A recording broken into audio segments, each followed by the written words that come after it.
Hey guys, let's talk General Hospital for today, March 2nd, 2026.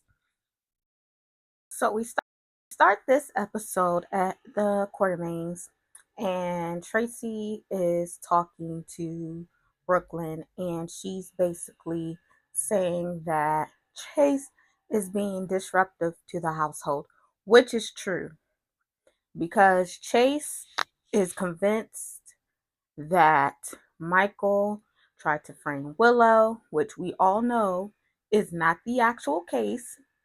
And because he's convinced that she tried to frame Willow, and because they're talking about, he's thinking that he is picking fights with Michael and he's disrupting the household. And in the conversation, basically Brooklyn it was like, it was a problem, but it's not going to be an issue anymore. He has promised me because I told him that in order for us to move forward with the adoption, that he needs to put this thing that he has against Willow to the side. And he's going to do that. And Tracy is basically like, are you excuse me, Tracy is basically like, are you sure? And she was like, yes, Chase told me, blah, blah, blah. She may be sure, but I don't know that she should be sure because it feels like it is going to backfire. Anyway, in the hallway of the Q mansion, Ned comes in the door and he's talking to Chase. He went for a walk, and Chase was like, it's good to see that you're prioritizing your health and all of this. And he's like, oh, yeah, speaking of priorities, where are yours? Because it seems like you worry more about your ex wife than you're worrying about my daughter right now, which is legitimate because it's been an issue. Tracy has already spoken to Chase about this because his focus is not on his wife, it is on Willow. The trial is over. Willow was not convicted, even though she is guilty of sin. So, why are you still trying to advocate for her? There's nothing to advocate to. You're trying to make it that Michael did this, but we don't know that. And we do know that the keys were on Michael's keyring because Willow placed them there. So anyway, Ned is talking to him and he was like, I lost sight of what was important, once upon a time, and I had to regroup. And Chase assures him that that's what he's going to do, and he's going to regroup and put Brooklyn first. And now he's taking Brooklyn out on a date. And when they leave, Tracy and Ned are talking, and Tracy's still skeptical because she's like, Willow is manipulative, and I've witnessed just how manipulative she is. And Ned is looking like, huh? But yeah, Willow is manipulative, and Chase is easily manipulated. Then we have Christina, Jacinda, and Michael. They're at Charlie's with Sunny. They've rebuilt Charlie's. It looks good in there. And they're talking, and they conversation turns to Willow being appointed congresswoman in Drew's place. And when it goes to that, Michael's a little concerned that Willow will try to use her power to get him arrested for Drew's murder. And Sunny's like telling Christina, like, it's not gonna come to that because I'ma handle it. And he calls Justine. And Justine comes with good news because we also saw prior to you know, him calling Justine. Justine is at the precinct with Dante, Nathan, and they had summoned Kai. And Kai comes down and they're like, Kai, do you remember what you told us, you know, right after Drew was shot about the keys. He was like, "Yeah, I remember."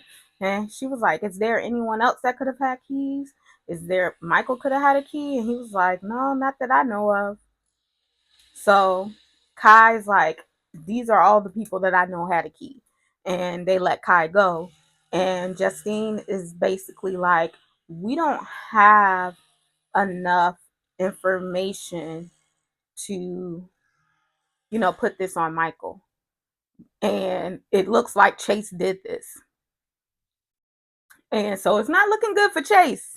Oh, Chase, it's not looking good for you because there's no other explanation of how Michael could have had a key and the keys that you were seen with by Wiley. Like, there's no other explanation. So it's not looking too good for Chase. But anyway, they decide that they're going to close the investigation into Drew's shooting. And Justine tells Sonny that. And she's like, "So you can stop trying to like me, trying to act like you like me." And he was like, "I'm not acting."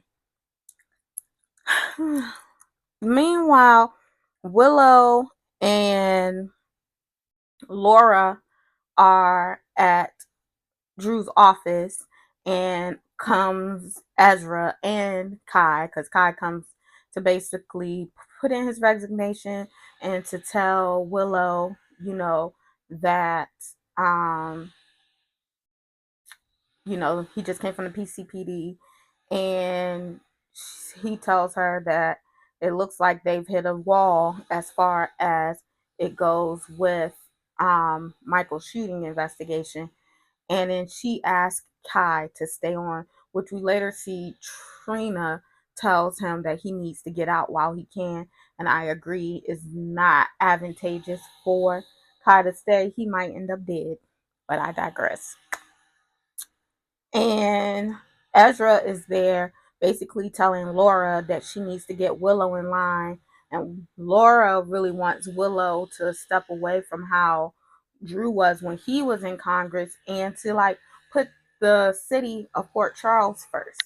But I don't know if that's going to happen because Willow has her own agenda, and she basically tells Drew that um, she says that this new position is giving her power. So she has her own agenda that she is trying to seek.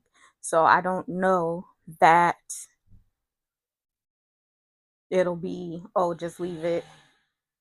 Um, yeah, I don't know what Willow might do because she's a ticking time bomb. Last but not least, my people, no, my person, Portia Robinson. Portia, Trina comes to the house. I guess her dad called her and told her to come to the house. She's home. She's calling out for him. And out comes Portia and Curtis from the kitchen. Like, what the heck they doing here together? Trina, it's still the same day from when Trina apologized to her mom. She's like, "Dad didn't tell me you were going to be here."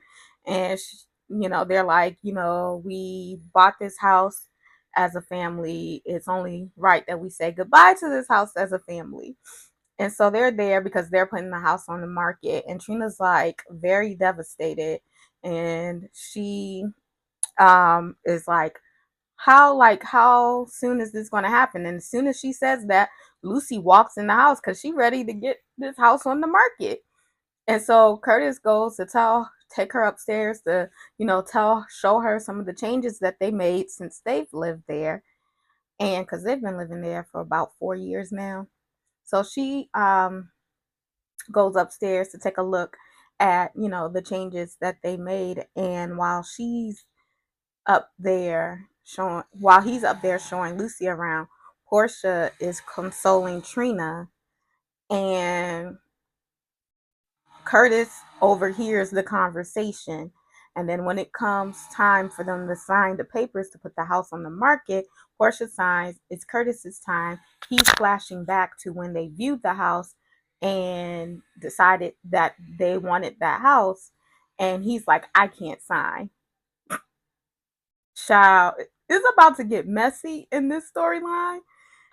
And for once, I'm intrigued. But I'll see y'all tomorrow. Let's talk General Hospital for today, March 3rd, 2026. So we start this episode with Brooklyn and Chase. They're walking down the street and they come upon a pregnant woman that's unconscious in the street. And they are able to get her to come to, and they take her to the hospital.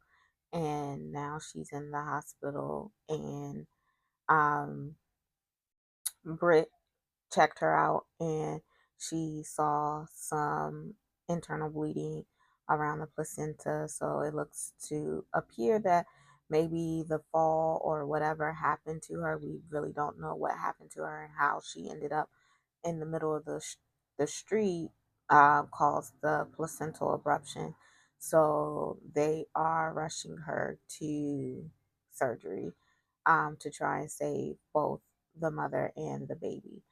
I'm thinking this is going to be the baby that Brooklyn and Chase adopt, and then Brooklyn ends up being a single mother because Chase is Chase and he's going to screw this up. Next, we have the Ball Menace, and we have Portia, and he is making jokes about Lucy being mad about missing out on her commission. And I'm like, bro, Portia don't joke with you no more. Like, y'all don't have that kind of relationship at all. Like, you are not her friend. She doesn't joke with you. Why are you making jokes? And Portia was like, yeah, I want to know too. Why did you pull out of selling the house? And he was like, because I want you to have it. And he tells her, that she deserves to have the house, basically, which is what I've been saying all along. She deserves to have the house after all he put her through. I wasn't saying because of all he put her through, because he did put her through a lot. I didn't put him through. I wasn't saying that she deserved the house because of that, but she is having your child. You should give her the house because that's your child's house. You two, my position was you two purchased the home in order to start a family. And y'all found out that Trina was your daughter, and then y'all have a baby on the way now. That's those kids' house. So you shouldn't take that away from them. So I was glad. And, he asked Portia, will, she let him do this?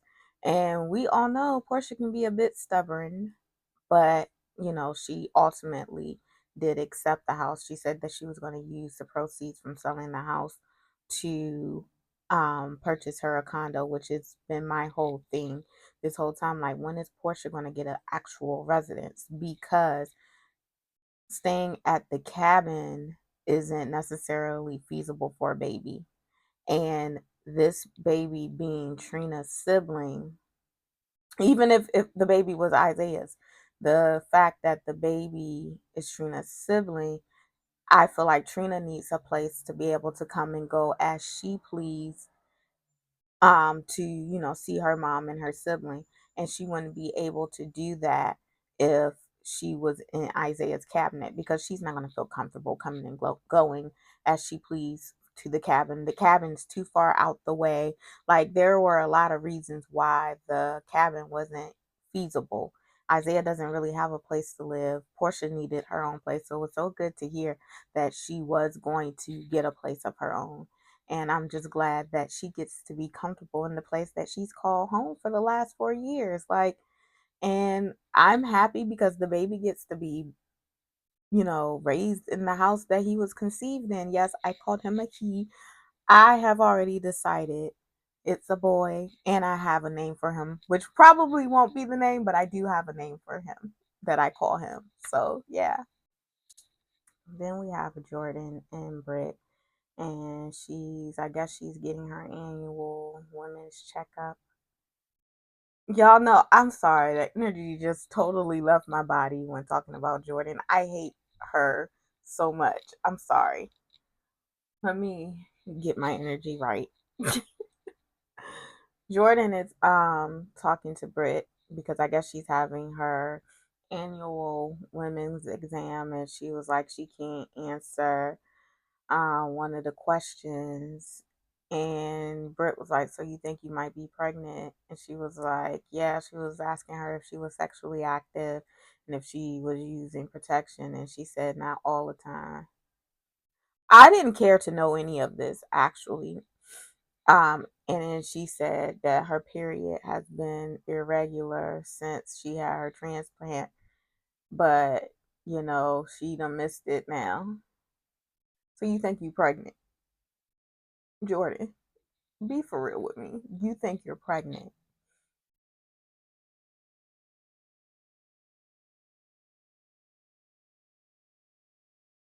You think you're pregnant? Girl,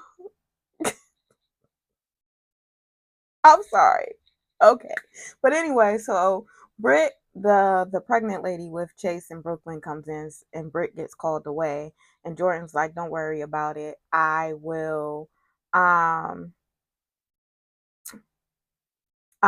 she was like, "Don't worry about it. I will go to the pharmacy and get a pregnancy test, and if it's positive, I'll follow up." So then she goes home and she's looking at the pregnancy test. I don't know what she's looking at it for. Bitch, go take it. Okay, sorry. That was a lot. Whew.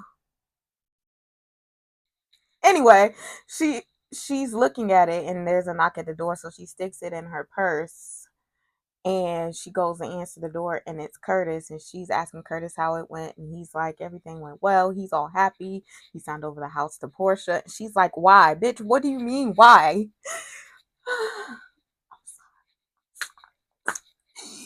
I'm sorry, y'all. I'm sorry. I'm really sorry. I don't like her. And, by Jordan's standards, she's currently actively lying to Curtis because she suspects that she's pregnant and she's not telling him. You have to tell him. You told Portia's business and you didn't even know that Portia was pregnant for sure. And now you're actively lying to Curtis. You truth teller, because Portia's a big fat liar. Okay, y'all. I'm sorry. I'm trying to be cool, but she irritates me. Let's move on. But then we have Jason, Danny, and the lady Tracy, my homegirl, at the Quartermains, and she's basically telling Jason that he's been using the gatehouse as a crash pad for him and his friends, and they've left it dirty or whatever. And then in comes Alexis to say that the school called him because he's been skipping school, and Jason punishes him. He can't go to the gatehouse for 2 months, and then he lets him go off with his friends. He was going to meet Charlotte, and he goes off with his friends, and they're like, "That's all you're gonna do?" But then Jason was like, "I have to pick a guardian for since Sam is gone for um Danny, in case something happens to me." And Alexis and Tracy are basically fighting over that, and now he has to choose who he is going to let take care of Danny. And then when Alexis leaves, Tracy asks what he's into that he has to make this decision. Meanwhile, Liz and Lucas are talking, and Liz is like, "If you're not coming to work, you got to tell me, or you're going to be late. You got to tell me, or I'm going to think the worst because I know bad things can happen at Windermere." And, he's still being dumb. And Marco comes because Marco tries to get the medicine, but then he is caught by his father. So then he goes to the hospital and tells Lucas that he couldn't get it. And then Marco is saying he's gonna try again. Anyway, meanwhile, Carly is at the house with Sidwell, and she's looking around, and I just hope she doesn't get caught because she finds the safe. But like, he can come back in a moment, and how we know he don't got cameras in there? But anyway, then we have Sonny and Justine, and they in there kissing and talking about they what a potential relationship with them, how dangerous that could be. Yeah, today was a lot. It's pretty decent. Let me know what you thought about today's episode in the comments, and I'll be back tomorrow to discuss. Bye. Let's talk General Hospital for today, March 4th, 2026. So we start this episode. We have Carly. She is at Windermere, like we saw yesterday, and she's looking for things in Windermere, and she finds the safe. And Ava is coming up to the closed door where Carly is, and I guess Carly hears her because she closes. She puts, excuse me, she puts the painting back in place so that Ava doesn't really know what she was doing. And, Carly and Ava, they're going to go at it every time. And so that's what they start to do, have a bit of back and forth. And then Sidwell comes back and, you know, um, he invites Ava to the dinner party. And she's like, no, because me and Carly don't really get along. And Carly was like, yeah, it's okay if you come. And Ava is a bit suspicious of Carly. We all know that Carly is up to something, but Ava doesn't know what, but she is concerned. Their back and forth got a little testy. It was mild as Carly and Ava go, but it did get a bit testy. It was funny because um Jens was like, "Oh, watching you two." Yeah, that's how it is for us as the audience watching Mara and Laura go at it. They are good adversaries. That is a rivalry that I can get behind. Now, this Jordan and Portia is very one-sided because only one of the actors can bring it and the other just stands there. But, that's not what we're here to talk about. Meanwhile, at the hospital, Jocelyn runs into Marco and she's like, yeah, I wanted to apologize to you on behalf of my mother. And he was like, oh, your mom already apologized. And Joss is like, oh, really? So, she's getting information she wasn't, privy. Her and Carly they're always going to be close. They're mother and daughter. They're always going to be close. But in a way, they're so disjointed right now because Carly knows that Jocelyn is in the WSB but can't say anything about. Did I say Carly knows that Jocelyn is in the WSB but she can't say anything about Jocelyn being in the WSB because she's not supposed to know. And so they're kind of disjointed. So she doesn't even know, that one, her mother is harboring a fugitive, which she finds out later on in the episode, because, she's in the house by herself and she hears noise. So she pulls her gun and goes up to the attic and she stumbles across Valentine. So, like, I'm interested in seeing tomorrow how Valentine is going to wiggle out of this one. But I guess he's going to tell Carly because it looks like I think Carly and Joss are finally going to have it out about her being in the WSB.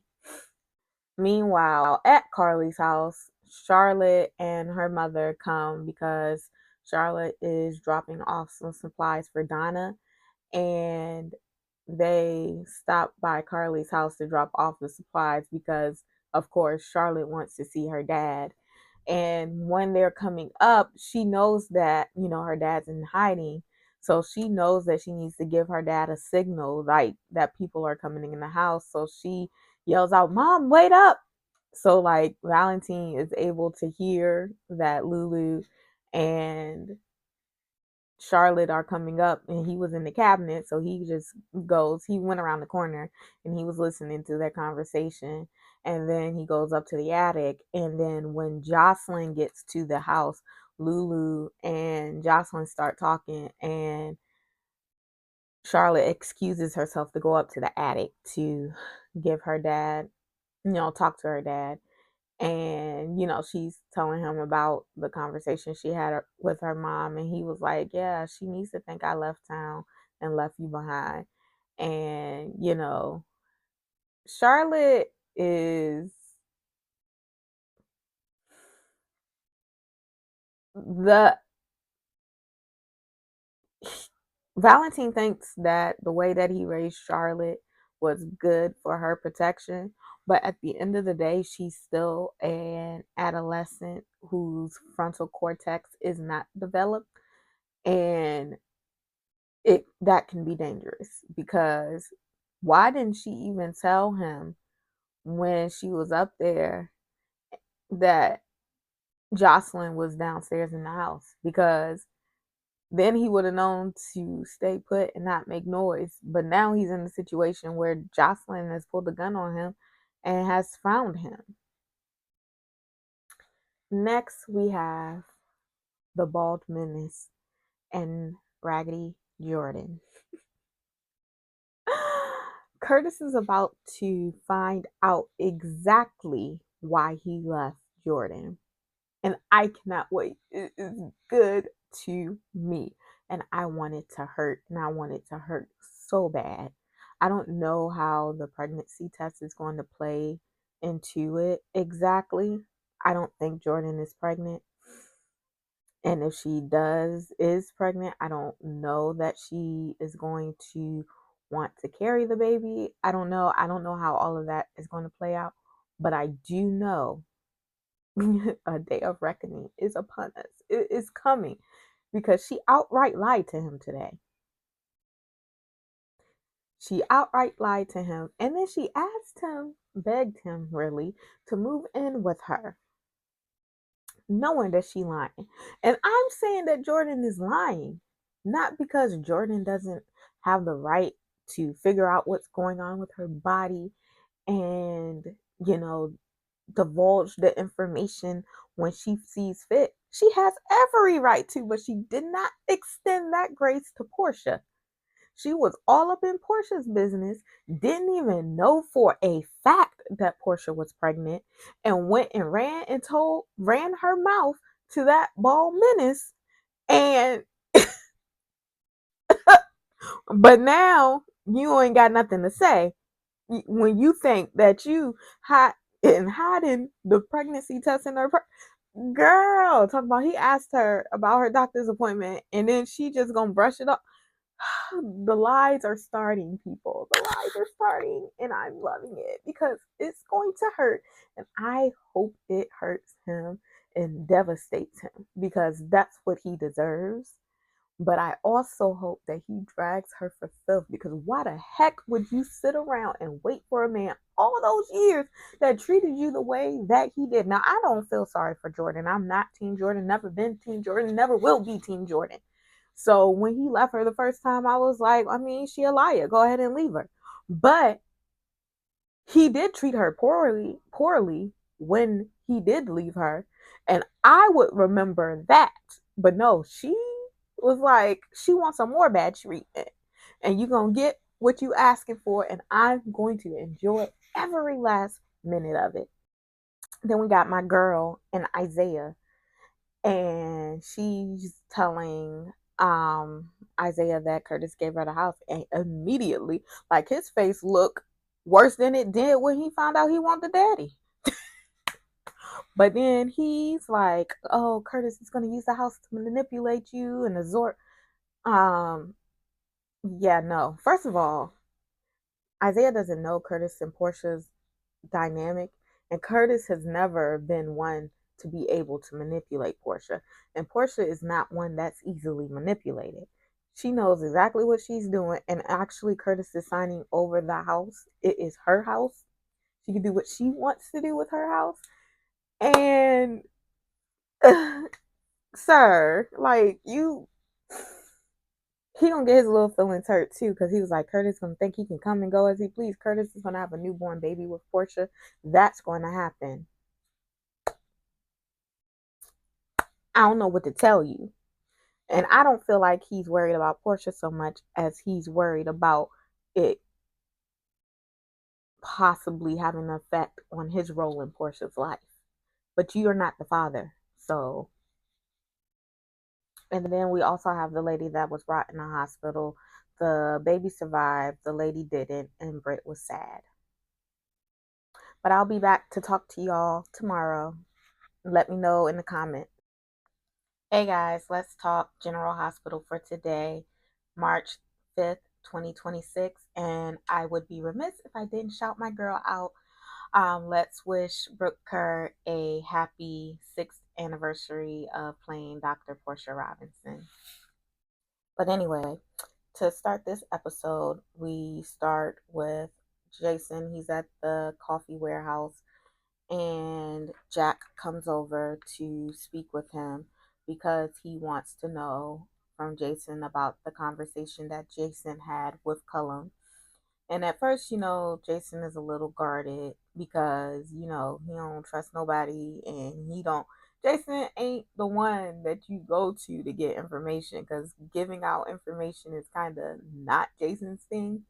But, he then tells Jason that I helped your friend. And he's like, what do you mean? It, Carly would have never been in the line of fire if not for you anyway. And he was like, I'm not talking about that.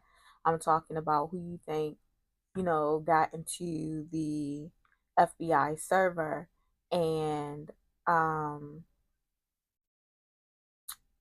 got into the FBI server and erased, the evidence against Carly. And he's like, so then Jason gives him a little bit of information, basically, you know, the cliff notes. And then Brennan asks him, well, if you can, if you hear from Cullum again, can you give me a heads up?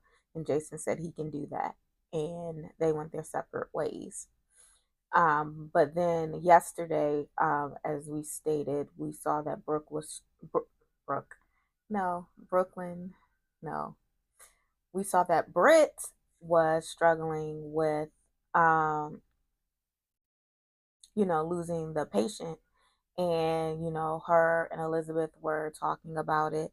And, she was like, why do we even do this? And then Liz was reminding her, we do it because of the people we do save. And then, Britt reaches out to Jason, and he tells her that, because they only talk in emojis, but he tells her he's basically at the coffee warehouse and she comes to see him, and he consoles her, while she's dealing with the loss of the patient. And they have, I guess, what is a cute moment if you care about Britt and Jason. I don't care one way or another, but like, if I guess if you care about Britt and Jason, they had a cute little moment. Anyway, so then we also have Brooklyn and Chase. They're at the hospital. They're still trying to fill out paperwork for the baby. And they don't really know any information to fill out the paperwork.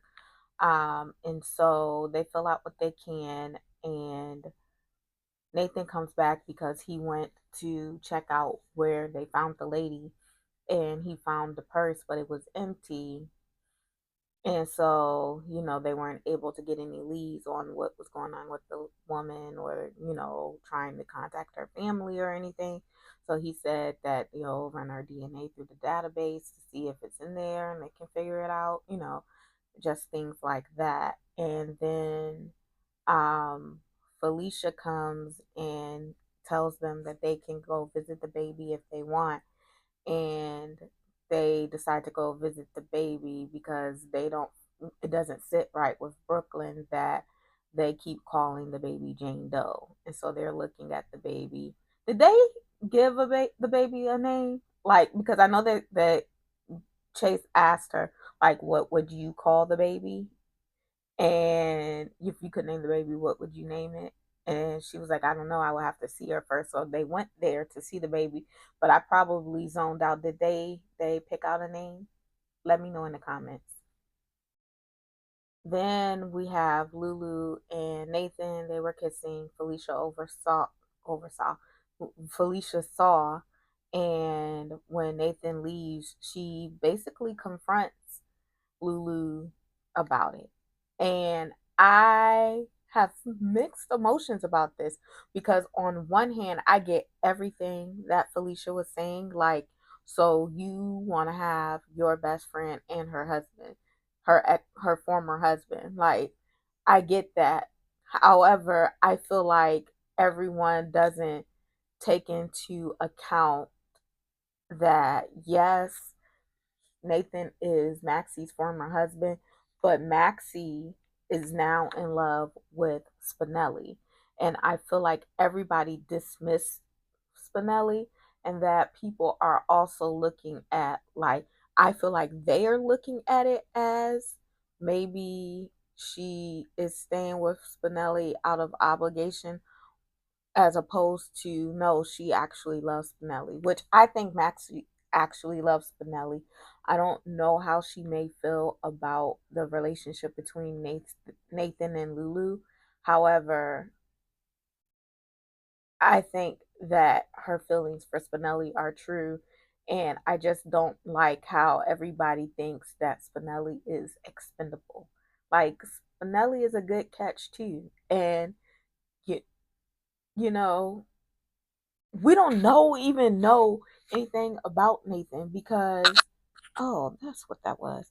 We don't even know anything about Nathan because Nathan doesn't even know where he was allegedly for these last 7 years. And y'all are so okay with her.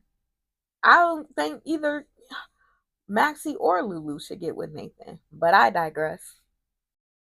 And then we have Justine and Sunny. They're in the room over Charlie's, and they apparently spent the night together. And I'm so grateful that we didn't have to view that.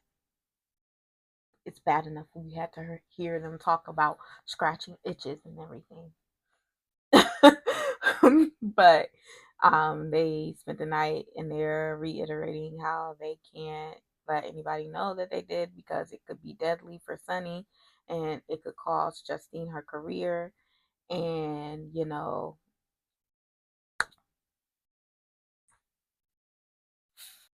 and then we have Jocelyn and Carly and Valentine. So, as we saw yesterday, she went up into the attic. She saw Valentine.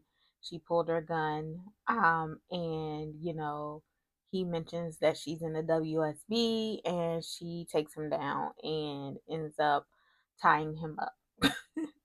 Pulling her gun. Well, her gun was already pulled. She takes him down, ties him up, and she's sitting on him, tying him up. And while she's doing that, her mom walks into the attic, and she like puts her gun on her mom. And for me, she took too long lowering that gun from Carly. Like, okay, that's your mom.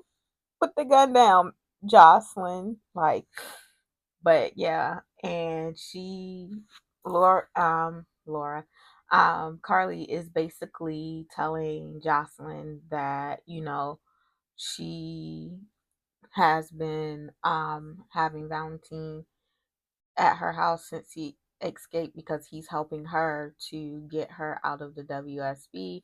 They're having a little bit of back and forth, and then Jocelyn was like, let's go downstairs. And so they go downstairs and they're going at it. Carly is saying, yeah, Jason told me because he had enough decency not to lie to me in my face. And Jocelyn is telling her that the assignment was to lie to her.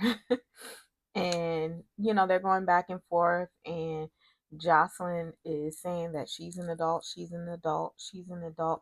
And I don't care how grown you are, but at some point when it's with your mother, it doesn't matter. So her saying that isn't an excuse, like, as far as Carly goes, because look, you're making a mistake of your life. Carly knows firsthand, by, well, not firsthand, but she knows, she's seen, we're seeing it right now play out as far as Anna goes, how this can affect you. And so she's saying, why are you doing this? Joss tells her that she killed Cyrus, and that Jack kind of led her to Cyrus. And Carly's like, he used you. And Joss is not clicking with Joss. And then she basically tells her mom, I'm trying to take down people as Sunny and people like Sunny. and she gives her mother 24 hours to get Valentine out the house. But I have a question. How can she hate Sunny but love Jason? I'll see y'all tomorrow. Hey guys, let's talk General Hospital for today, March 6th, 2026. So, this episode, we start with Trina, Kai, Gio, and Emma, and they're all at the Bad Jim's coffee house, and they're sitting around and they're chatting. I'm just having a cute little double date. Um, because Joss is in the WSB now, and so Trina is Joss's roommate, but pretty much basically relegated to being friends with Joss and Emma. I mean, excuse me, Emma and Gio. Not saying that she wouldn't be friends with Emma, Emma and Gio. However, we don't ever get to see her with Jocelyn anymore because Jocelyn has other priorities.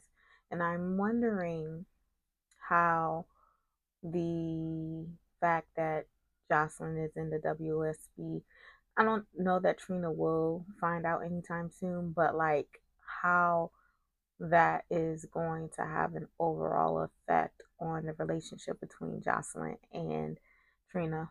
Trina has no way to judge because if I'm not mistaken, she's keeping secrets from Jocelyn as far as the B&E that her and Kai did, and being there at the house when Drew was shot. And I understand why she would keep that secret. However, when you think about it, she told Emma. Emma knows, like most of it, and Jocelyn doesn't because Jocelyn is not really a part of anyone's life right now.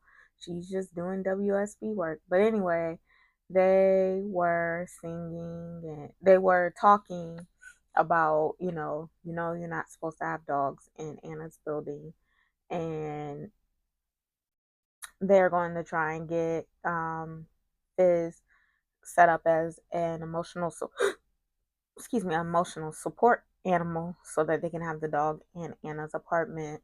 And then Trina starts singing happy birthday to Kai. Is it actually Kai's birthday, or did somebody just like eavesdrop because they overheard them talking about giving the dog a birthday and then they just acted like it was Kai's birthday? Like, I don't know. Like that I I was watching y'all, but I was a bit distracted too. So is it actually Kai's birthday? I know Trina's birthday is this month, but is it actually Kai's birthday? But anyway, so they start singing, and Trina is, letting her voice fly. And, they're trying to get her to sing at Charlie's when Charlie's reopens because Christina is going to have an open mic night, and Trina agrees. So Trina about to be singing, y'all. Then we have Nina, Liesel, and Nathan. They are all at Nina's office, and Liesel is basically letting them know that she's going to Auckland to speak at a university. I think that is suspicious. I don't know specifically what may be going on, but I feel a way about her going to Auckland. Like, I don't know like who hired her. Not saying that she can't go speak or whatever. It's just odd. Like, is something about to be up? Is there a plot afoot? Not that Liesel is has anything to do with it. I think it may be a setup. You know what I'm saying? But anyway, she's like she's going to Auckland, but first she wants to fix things between Nathan and Maxie. And this is frustrating to me because I don't understand why Liesel is so invested in there being a Nathan and Maxie. And, she's getting into it with everybody about the whole situation because he tells his mom that he has a thing for Lulu. And then she finds out that Nina knew. And she's like, Nina, you got enough drama with your messed up child. Which, I mean, Liesl ain't wrong because Willow is a piece of work, bro. But dang, that was harsh.